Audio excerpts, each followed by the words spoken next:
I want to welcome you back to the final presentation of Exploring a Postmodern Gospel. This session, we're going to take a look at the practice of love and how it works in the process of overcoming. If the root problem is our capacity to construct a false reality that invalidates the self, how does love play a part in our restoration? During this last session, we will be processing chapter 13 in Discovering the God Imagination. Please post at least one question or observation regarding these chapters in the discussion boards. Then post a response to at least two other participants' questions or observations. Then answer the session question in the discussion boards. As we near the end of the workshop, I want to invite you for the final time to close your eyes and use your imagination for a moment to step into God's imagination. This is life from God's perspective. God first sees you as good. God began the world by embedding into you a deep sense of worth and value. You were created in God's image. You are a child of God.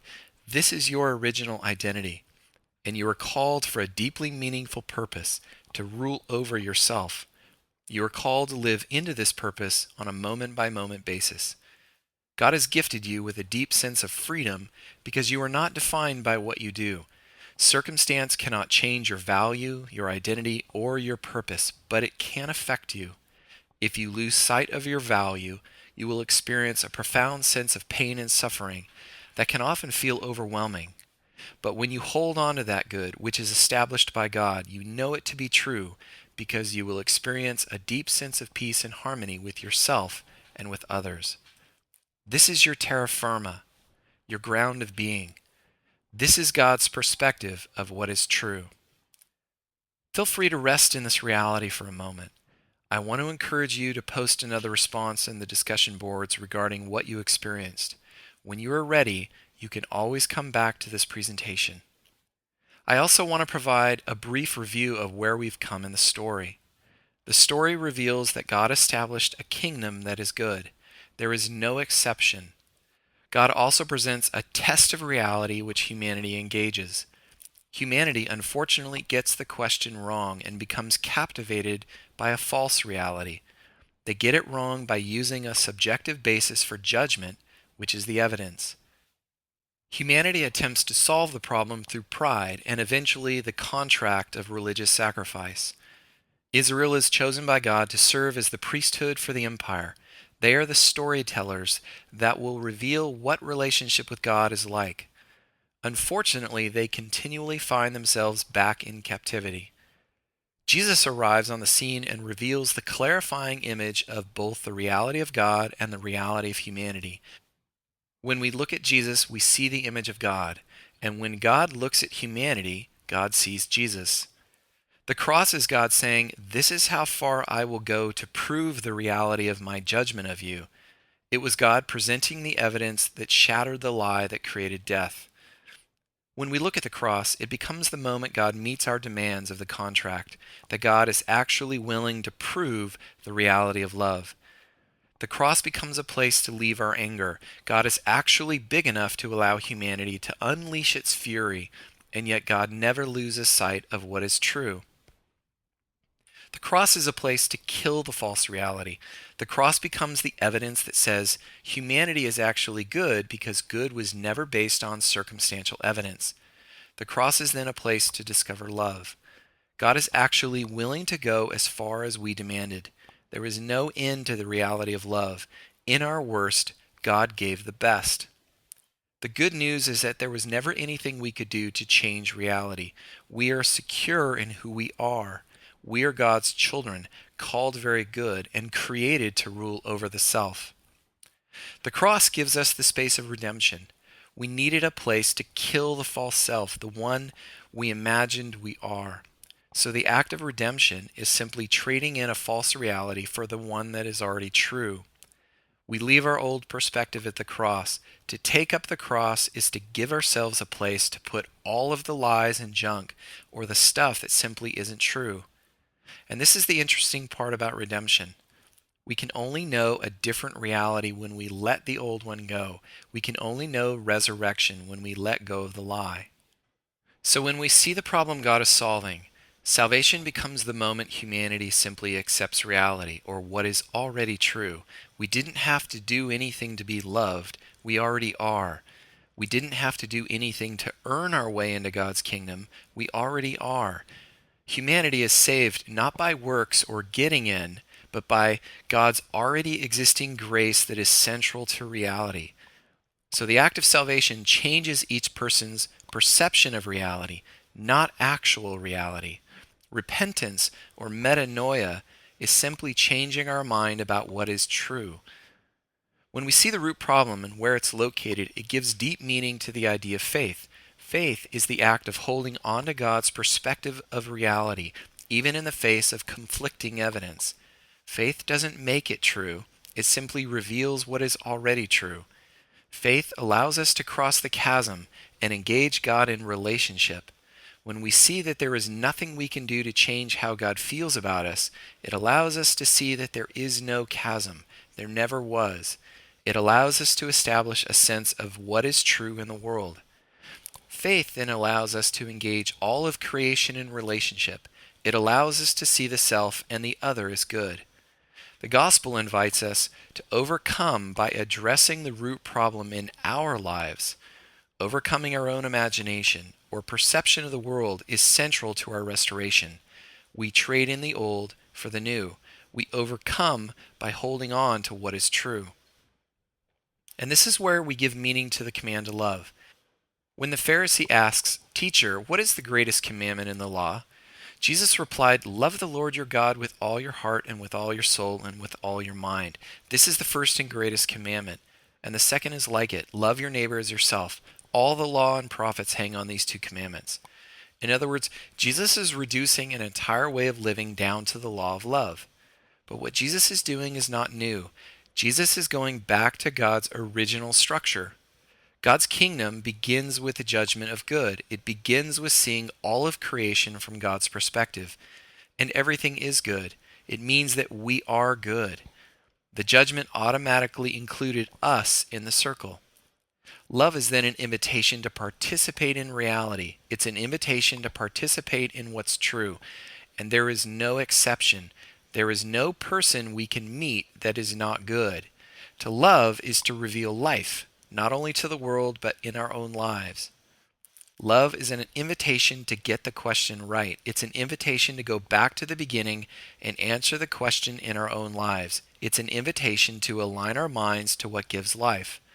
And we do this by constantly being transformed by the renewing of our mind. Even Paul locates where the change is actually happening. In every event or circumstance, we're shifting our judgment of reality about people. We're holding on to people's essential dignity, even in the face of oppression. The problem is that we're constantly confronted with the evidence of evil. We see wars and famine and murder everywhere, and we don't even have to look that hard. History is littered with countless examples that suggest we judge reality differently than God. Everything around us is inviting us to judge the world as evil. But it's important to understand that the evidence we see begins with a false reality. A false reality always created short-term pain and long-term suffering. The lie always produced death. So we try and solve the fruit and not the root problem. We cut off the fruit instead of changing the tree. And then we get frustrated because the problem just won't go away. And it is here that we can begin to see how we actually create change. The fastest way to change the world is to change how we see the world. When we lose the false reality, one that continually suggests there is an exception to God's love, everything instantly changes. When God talks about restoring the whole world, God doesn't invade our lives and demand change. God begins with the judgment we make about the world. But now we have a unique problem. Life continually suggests that people actually are outside the circle. Why else would they continue to produce evil? But once we create an exception, we run the risk of becoming the exception. We become our own worst enemies, and not everyone realizes they are already in the circle of good, in the kingdom of God. Those who follow Jesus are called to be witnesses of the evidence, to tell the good news. And what we're telling people is simply reality. There is nothing we can do to lose the love of God. We are all inside the circle. Grace is already true. And we do this through love. We reveal the reality of God's kingdom through the act of love. I want to illustrate this idea with a story that you've read in the book. Some years ago, I took a trip to Seattle with my family, and while we were down on the waterfront, I was wrestling with God about what it meant to step into the practice of love. All I did was open my eyes to see how God was calling me to love. And almost immediately, a homeless woman named Lenora came up to my family and I and asked for some money. It was obvious that she was homeless, but I specifically remember her not having any shoes. And my first instinct was to protect my family. I couldn't ignore the reality of the almost instantaneous fear that I was experiencing. And I've been in these situations before, but for the first time I was in conversation with God about it. I was open to looking deeper into what this moment meant. Lenora asked for money and told me it was for a key deposit, but something in me just said, give her a 20. But as I reached for my wallet, I realized I had to make change. So I excused myself to make change at the local Starbucks. And as I walked away, I began to have this conversation with God. I was saying, okay, God, you got to protect my family. I'm trying to step into this love thing. And as I got farther and farther away, I could feel my sense of fear rise. And a unique thing happened. As I walked into the Starbucks, I noticed a sign that said, you must have shoes to enter. Here was a company that had prided itself on community, and yet it was closing a group of people off from that community. And as I returned to Lenora and my family, I noticed that everything was perfectly fine. Lenora was deeply gracious to my family and had even connected with my children. And something in me said, give her the coffee. So I handed her the 20, but then I asked her if she'd like the coffee, and as much as the 20 would satisfy some immediate need, it was obvious that the coffee meant more to her. And then it hit me that she might want cream and sugar, so I asked her, and she did. So I took the coffee back and got it for her, and when I got back, it was as if her world had suddenly lit up. And it's easy to imagine that I was fulfilling some divine sense of duty by serving her, but the value wasn't the act of service. The value was that my serving her was calling out the reality of her dignity. Someone in the world was willing to notice her and go beyond the normal state that invalidated her. By stepping into her suffering and being love for her, I was revealing the kingdom of God. But I became very aware of the fact that by stepping into love, I was experiencing love too. In other words, the practice of love meant I also got to experience it in a profound way. I got to see God working through me.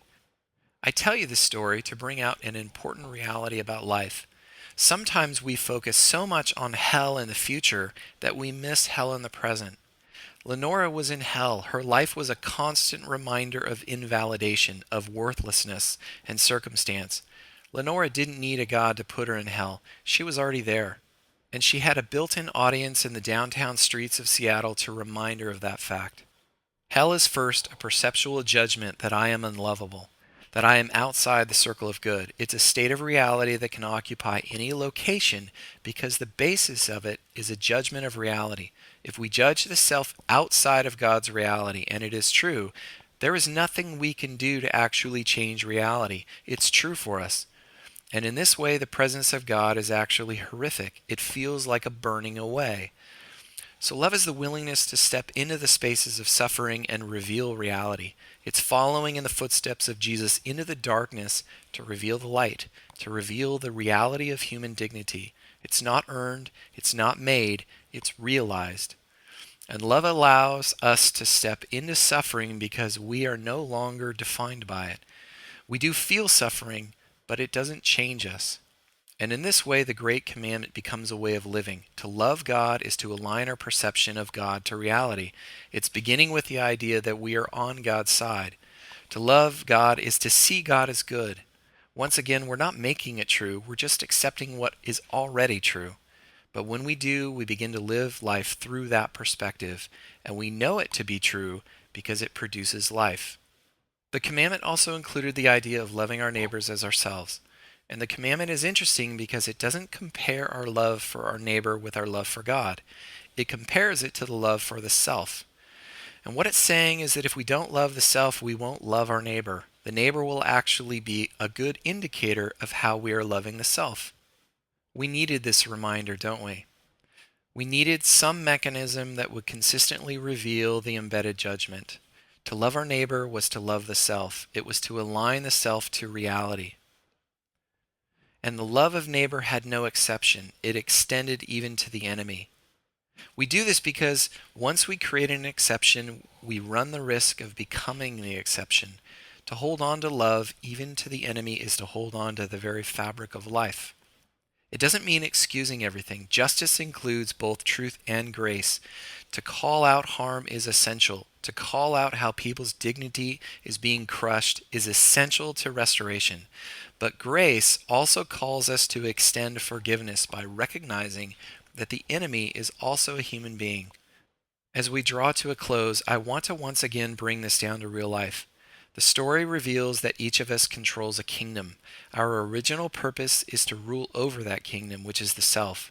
We're called to master the fight that wages within the self. To rule over the self begins with love, or the original judgment of good. So when we examine our own lives, we can begin to see that each of us has our own circle, our own kingdom. For those of you who are wrestling with a sense of judgment about the self, I want you to consider staying there. The outsider in this case is you. You're still wrestling with the deep nature of God's love for you. This is your work, to wrestle through the lies that keep you from overcoming. But once we begin to engage God's redemption for the self, to see reality from God's perspective, we're often left with the tension of the other. We build walls that protect us from what I call them. Them can be our neighbor, our spouse, our friend, our enemy, or even a stereotype. Love begins with seeing the other from God's perspective. It calls us to examine our prejudices and problems with those people.